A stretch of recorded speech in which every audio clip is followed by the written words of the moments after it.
Good evening, ladies and gentlemen.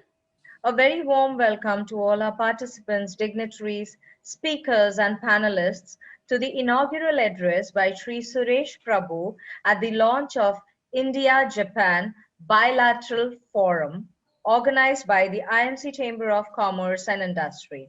All participants will be muted to avoid any disturbances during the course of this session. To consume less bandwidth and have clarity, you're requested to stop video streaming at your end. As we begin, may I request Mr. Rajiv Poddar, President, IMC Chamber of Commerce and Industry, to present the welcome address. Over to you, Mr. Poddar. Thank you, Selvi. Honorable Shri Suresh Prabhuji, Harada-san, Punatsumaru-san, members of the Business Association, and IMC dignitaries, ladies and gentlemen. On behalf of the IMC Chamber of Commerce and Industry, we extend a hearty welcome to the first event of the India-Japan Bilateral Business Forum. Yokoso. I am grateful to respected Shri Suresh Prabhuji for sparing his time to be with us today. His diverse experience as the Union Cabinet Minister, Member of Parliament, and India's Sherpa as the personal representative of the head of the states at the G7 and G20 summit will add tremendous value to our learnings. We are eager to hear his insights. I would like to specially thank and express our gratitude to our friend Harada-san for his vision and initiative to set up an India-Japan Bilateral Business Forum in Mumbai. This would be the first forum promoting economic ties between the two countries in Mumbai. India and Japan Association signed this historic MOU on the 1st of March 2021. Punatsumaru-san, Takeda-san, we look forward to working closely with you and the Japan Association. Japan is regarded as a key player in India's economic transformation. Japan's bilateral trade with India totaled $16.95 billion in the year 2019-2020. Exports from Japan to India during this period were $12.43 billion and imports were $4.52 billion. India's primary exports to Japan are petroleum products, chemicals, elements, compounds, fish and machinery preparations, iron and steel products, textiles, machinery, etc. India's primary import from Japan are machinery, iron and steel products, plastic materials, non-ferrous materials, automobile parts, organic chemicals, etc. From 2000 until September 2020, the Japanese investment in India cumulatively stands at around $34.152 billion. Japanese FDI during 2019-2020 increased to 3.226 billion compared to 2.96 billion in 2018-2019. The Mumbai-Ahmedabad high-speed railway, Western Dedicated Freight Corridor, Delhi-Mumbai Industrial Corridor with 12 industrial townships, Chennai-Bangalore Industrial Corridor are some of the mega projects with Japanese cooperation on the unveil. Recently, the two countries have also stepped up cooperation on information and communication technologies and cybersecurity to enhance joint efforts around 5G technology as well as security on information infrastructure. In the latest development in this direction, the two countries have reached an agreement on ICT cooperation and also signed an MOU in this regard. In conclusion, I am reminded of the special engagement between India and Japan in cultural exchanges, primarily as a result of Buddhism. Thus, India and Japan are guided by common cultural traditions, including the shared heritage of Buddhism and a strong commitment to the ideals of democracy.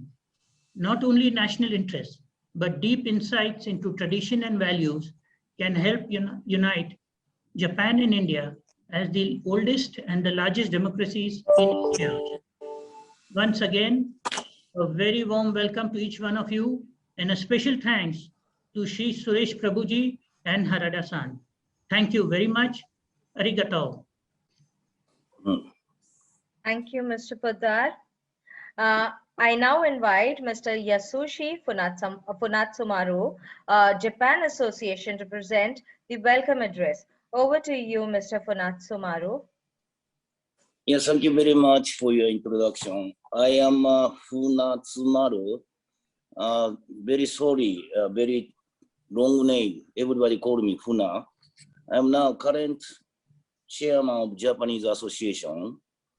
Thanks to strong support and leadership by Harada-san, Consulate General here, and also the member of IMC, we finally could launch this India-Japan bilateral forum today.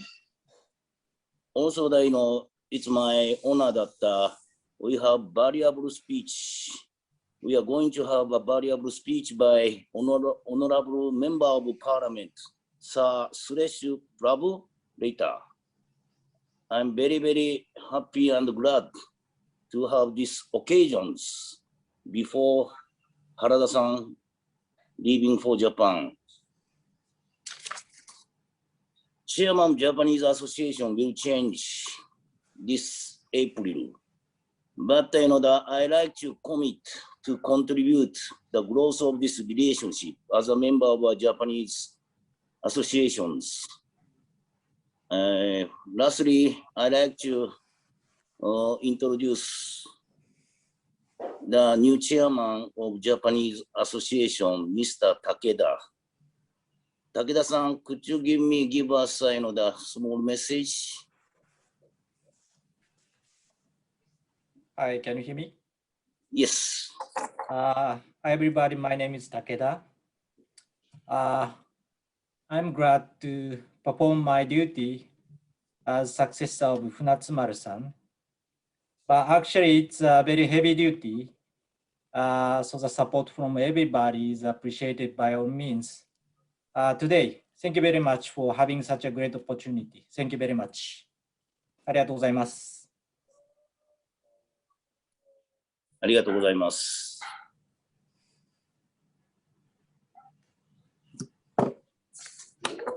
Yes, sir. Thank you very much. The finish from Japanese side. Yeah. Thank you, Mr. Funatsumaru. I now invite Mr.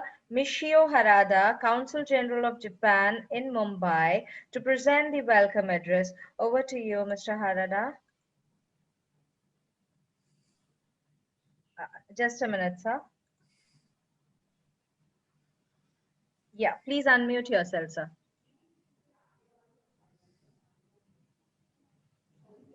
Yeah. Hello? Yes, now we can hear you. Yeah. Can you hear? Yes. Namaste to my Indian friends, and good evening to everybody. So it's my great pleasure to be here and witness the first Mumbai Japan-India bilateral economic business forum. 2 years ago, I came to Mumbai and started meeting business leaders here, and Indian business leaders as well as Japanese businessmen. I realized that there is no such bilateral economic or business forum as such. So since the arrival here, this has been my dream. And I'm very happy to say that my dream has come true. And thanks to the present IMC president, Rajiv Podal, and the previous president, together with the Funatsumaru-san and then his colleagues, we started to discuss this more than 1 year and a half ago. Corona pandemic really prevented us from focusing closely, but finally, I'm so happy to see this newborn baby is born, and it's up to parents who gave the birth to look after this newborn baby to grow bigger and healthier, and then promote a lot to our bilateral ties. I'm so happy to see the Honorable Suresh Prabhu-san, my dear friend and respected opinion leader in this country, to share his thoughts. And Suresh-san, thank you very much for doing this. And I'm leaving Mumbai in 4 days, but I think the friendship and then the guidance that many of the business leaders in India gave to me is a great asset to me. So I will continue to promote this important Japan-India relationship in my private capacity after April. I believe Japan needs India and India needs Japan.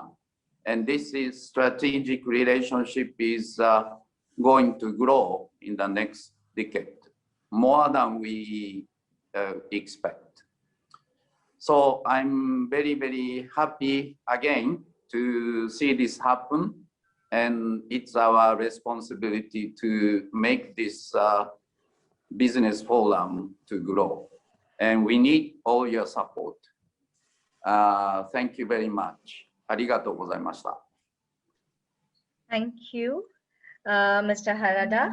I now invite Shri Suresh Prabhu, Honorable Member of Parliament, India's Sherpa, to G7 and G20 to present the keynote address on the scope of bilateral economic ties between India and Japan. Over to you, sir.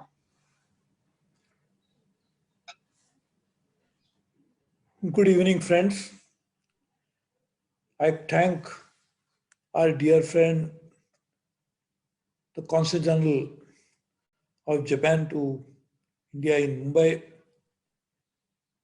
who just spoke, Mr. Michio Harada. My dear friend, Raju Poddar. My friend from Japan, Mr. Yasushi. And Mr. other friends from Japan who are also here, and I cannot see all of them on the screen, but sometimes you don't see them because they are in your hearts.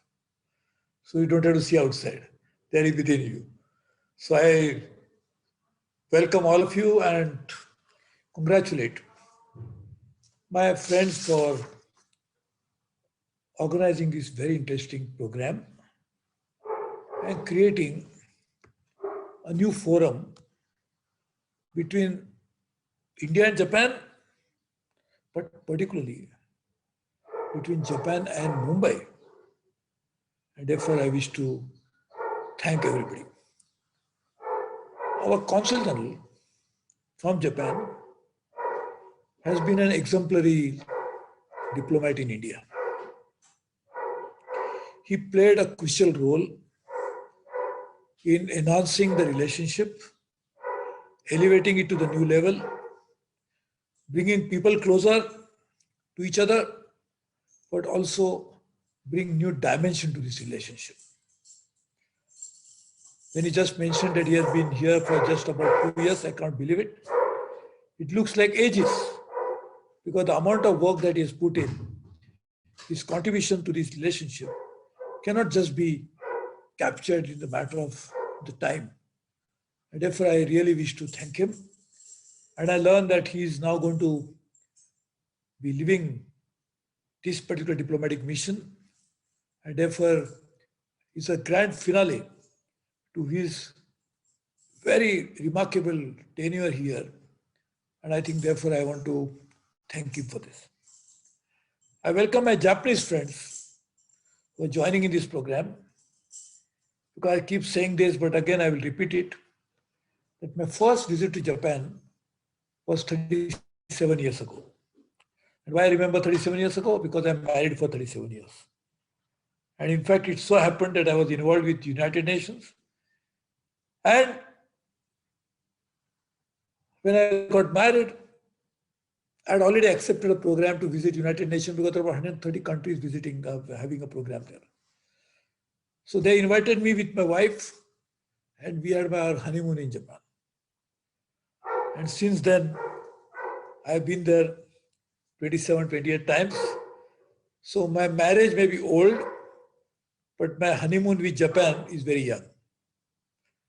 And therefore, I always look forward to opportunities to connect with Japan in whatever form it is possible.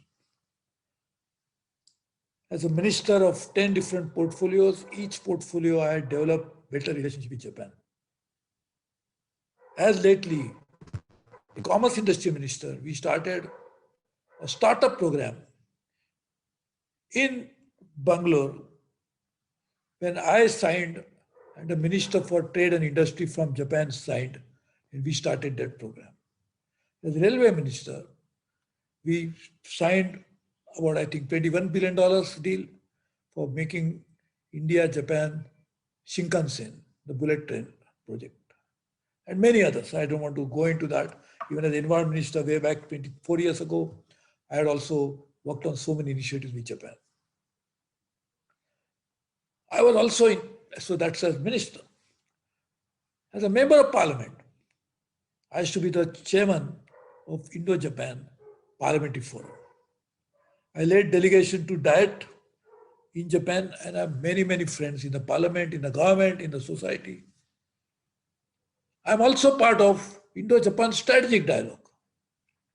Also, I'm part of Indo-Japan-US Trilateral Dialogue. So my relationship with Japan goes beyond many areas, and therefore I'm very happy that today I'm attending this program. And I welcome my Japanese friends for this event, also for this forum, and I must congratulate you, my Japanese friends, for partnering with Indian Merchants Chamber. This is one of the oldest chamber in India. A father of nation, Mahatma Gandhi, was a member of this great institution. Can you imagine? Gandhi is a global leader.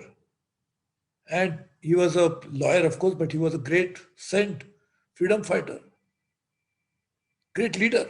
And he chose to be a member of Indian Merchant Chamber. So you're joining hands with the right institution, with right credentials, with right pedigree, and with bright future.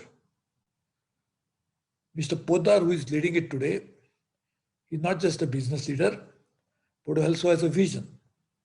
And I'm very sure the Indian Merchant Chamber is an institution which will actually help you to develop this relationship with Japan and India in a very significant way. I was mentioning Mumbai. Mumbai is a commercial capital of India. So if you take Mumbai cities, contribution to India's GDP will be significant. Most of our top companies are located in Mumbai. The headquarters of most of the top 10 India's top industrial groups are all in Mumbai. The Central Bank of India, Reserve Bank of India is in Mumbai. The capital market headquarters is in Mumbai. So Mumbai is a right capital of commercial capital of India, and Indian Merchant Chamber actually captures the ethos of Mumbai. So you have partnered with the right institution. My association with Indian Merchant Chamber is also very close. And therefore I miss it now because I live in Delhi. But whenever I get an opportunity, in all my ministerial positions, I had 10 of them, I had always addressed from Indian Merchant Chamber. And I would say that this is one of the best platforms one can choose to address the right issues. So I'm very happy that your forum is going to be housed in India at Indian Merchant Chamber. And therefore I wish a great success to all of you. A partnership with Japan and India is multi-dimensional, multifocal. It's strategic. So it's also covers defense, it's covers security, it's covered so many strategic issues. Now India is also and Japan are working together in Quad. So that is one dimension of relationship, which is in strategic and security issues. Other is in social and cultural issues. Indians love Japan. In fact, there was a time when the Indian, not many, but few films were shot in Japan. And some of the best songs I can still remember, because I'm not young like the president of IMC, Mr. Podar. I'm an old man. So I remember old songs in which we always used to recite about great nostalgic memories of Japan and how a young boy and a young girl fall in love in Japan, with Japan, but also fall in love with each other in Japan. So we have always loved Japan. So there is another dimension, cultural dimension of Japanese-India relationship. The other dimension is business, economic. And there are many Japanese companies working in India. Though there are many, I don't think they are enough. There are many more should come to Japan, from Japan to India. There are more Japanese companies in other countries than they are in India. So India is actually awaiting your arrival into India. So Japanese companies, please come. I invite them with folded hands. In fact, I'd offered them that we can have a special economic zone only for Japanese companies, only for Japanese. So everything will be Japanese and not very far from Mumbai. We are developing Delhi-Mumbai industrial corridor. In fact, that is also done in collaboration with Japan.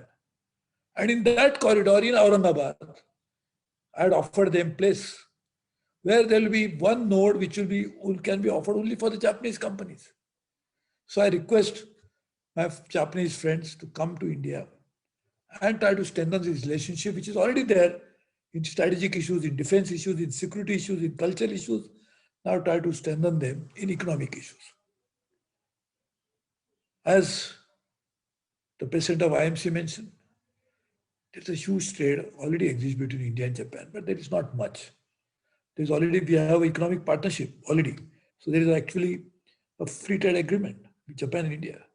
So we should try to take advantage of that and develop this relationship even more and deepen it even further. There are many opportunities. Energy. In fact, Japan is a shining example for India to emulate. Japan does not have any source of energy, the conventional energy. Japan imports it, and Japan is the most energy efficient country in the world. So we must learn from that on energy efficiency, also usage of energy in a most efficient manner. But also, Japan and India should work on renewable energy. In fact, once I had said to my Japanese friends that you are a land of shining sun, rising sun. Japan is a land of rising sun. But India is a land of shining sun. There are more sun in India than in Japan. But we have the technology, we have the resources, we have the ideas. We can implement them in India. So we should try to work on energy in a significant way. Even on infrastructure, India's need for infrastructure creation is going to be mammoth, huge, few $1 trillion. Japanese companies have created fabulous infrastructure in Japan, but also globally. So why don't you come to India and start working on infrastructure development in partnership with some of the Indian companies? Then I had initiated it, very interesting idea, with Prime Minister Modi and Prime Minister Abe-san had thought about. That is using India and Japan relationship for doing business in Africa. And I was a commerce minister, I was actually implementing it. Just imagine, it's a very new idea. Collaboration bilateral for third country development, third country. So let us do that also using India as a base, because we have a strong relationship with Africa. People to people. Many Indian origin people live in Africa, particularly eastern part of Africa. But also many African leaders have studied in India some years ago. So they have affinity towards India, emotional bonds towards India. So we can make use of that. So Japan, India can work in many sectors. We have been exporting iron ore from India to Japan. And Japan, till recently, was the biggest steel producer. Even today, they may be now third, but India has now become second, incidentally. But I feel that we can actually work on not just commodities to Japan from India, bringing finished goods. We can actually start using India as a base for manufacturing for Japanese companies, for Indian market, for global market. Designing is going to be another great opportunity for Japanese companies in India. Indian designing ability is phenomenal. And Japanese products come out in market. In every 1 second, there's a new product that comes in. So you need designing. You can actually start designing labs in India with Japanese collaboration. In fact, that's what I was giving example of when I started as a commerce industry minister. An idea about startups from Japan and India, incubation in Bangalore, already started. So we can work on that in Mumbai. And we can take new ideas in Mumbai. Financing. Japan's interest rates are the lowest. 0 and sometimes even negative. Just imagine Japanese financial organizations, pension funds, they start coming and investing in India. It will be a great opportunity for the Japanese investors, Japanese funds, but also Japanese citizens, because they'll benefit from it. And financial services again offers a great opportunity. You'll be surprised, but in high-end quality manufacturing, there will be another opportunity, because now the next generation manufacturing will be driven by technology, and that to emerging technologies, whether they are blockchain, whether Internet of Things, whether there are machine learning, whether they are 3D printing, all kinds of things, big data, all of that. So Japan is very good in all this. We can use it for the good of India-Japan relationship. So technology-driven, future growth, Japan should look at India as a natural partner, because Indians are good in technology for development as well as application. Japan is in a way a laboratory of the world for technology development. So we can work together and try to take it forward. So there are many ideas which you can put in place. I know this is not possible for now. We can have to do this program virtually, but I'm sure very soon my Japanese friends will be able to come to India, and you'll be surprised, which the Consul General will tell you that you have very good Japanese food available in Mumbai.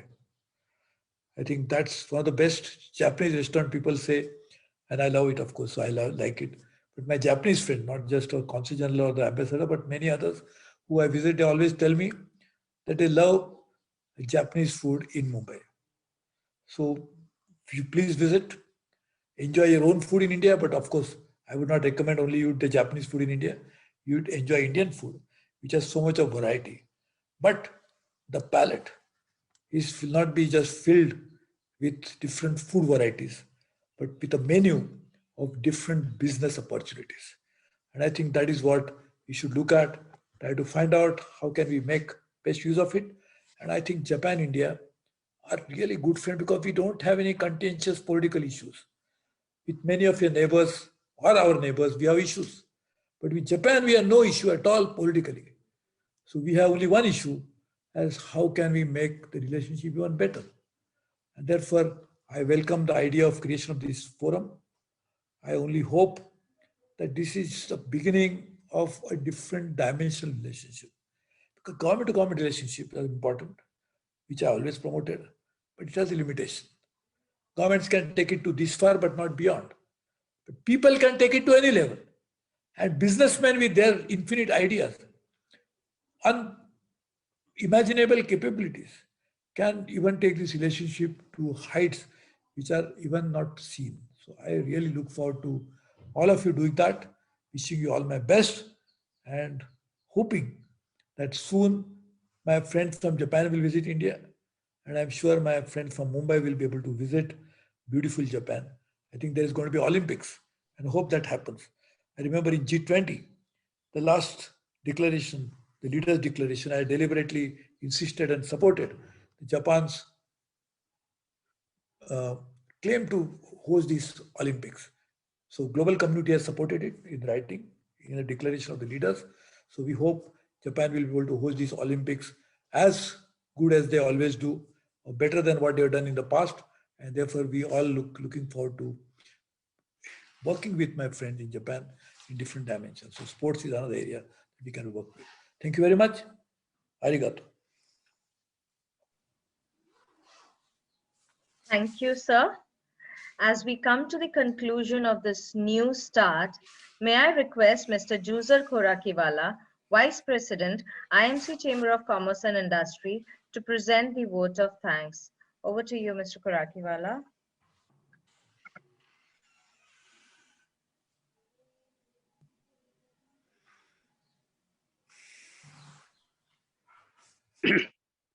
Good evening, friends. Mr. Suresh Prabhu, I think, really spoke from his heart, not only about Japan, but also about the Indian Merchants Chamber. Thank you so much for such glowing remarks about our chamber. It really motivates and inspires all of us at the chamber to do more, and we'll certainly do more for India and Japan. I think, Mr. Prabhu, you have covered a very wide area of opportunities that exist between India and Japan with no political differences whatsoever. The opportunities are great. And we as Indians, I think, have to learn a lot from the Japanese. They are extremely, from my personal experience, I speak, that they are so good in planning, They take such a long time in planning. But when it comes to execution, they are the fastest. So they spend more time in planning and less time in execution, whereas in India, as we all know, it's just the reverse. So thank you so much, Mr. Prabhu, for spending your valuable time with the chamber. And I'm sure we can call upon you in future as well, whenever we see an opportunity for you to be with us. I must also thank Mr. Michio Harada-san, who has had this dream of creating this Indo-Japan panel, but his dream has just started and regretfully is leaving us. So we're extremely sorry for that you are leaving us at a time when we are about to take off on this Indo-Japan panel from Mumbai. Thank you so much, Mr. Harada-san, for your valuable time that you have spent with us and the time that you have spent in Mumbai with all of us. I must also thank Mr. Funatsumaru for his beautiful words that he spoke about the Indo-Japan panel, as well as welcoming Mr. Takeda-san, our new person who will represent Japan from the Indo-Japan panel. The chamber looks forward to working with you in due course. To conclude, I must also thank our president, who has been very keen to ensure that his Indo-Japan panel moves forward, and all the members who are participating this evening on this occasion. So thank you once again, all of you, and we look forward to further cementing our relationship with Japanese counterparts. Thank you so much. Arigato. Thank you so much, and pranam. Narada-san, thank you. Thank you. Thank you all. Can I say one thing? Yes, sir. So I just want to say to speakers, Honorable Suresh Prabhu, thank you so much for joining us. And then I enjoy every time meeting you. And then I hope to come back to Mumbai or India to see you, and then in a more different capacity. And Raji Podao-san, thank you for hosting this. And then your assistance and then leadership was crucial. And Funazuma-san, thank you so much for your leadership in convincing many Japanese association chambers members to set up this. And I think all the listeners who are hearing this Zoom meeting, please share this forum existence to many friends, many companies. I think it's important to get this business platform noticed by many Indians and Japanese companies and many of our friends, so that we can make this forum or platform be more attractive and more useful to many, many people. And thank you so much again for this special occasion. ありがとうございました。ありがとうございました。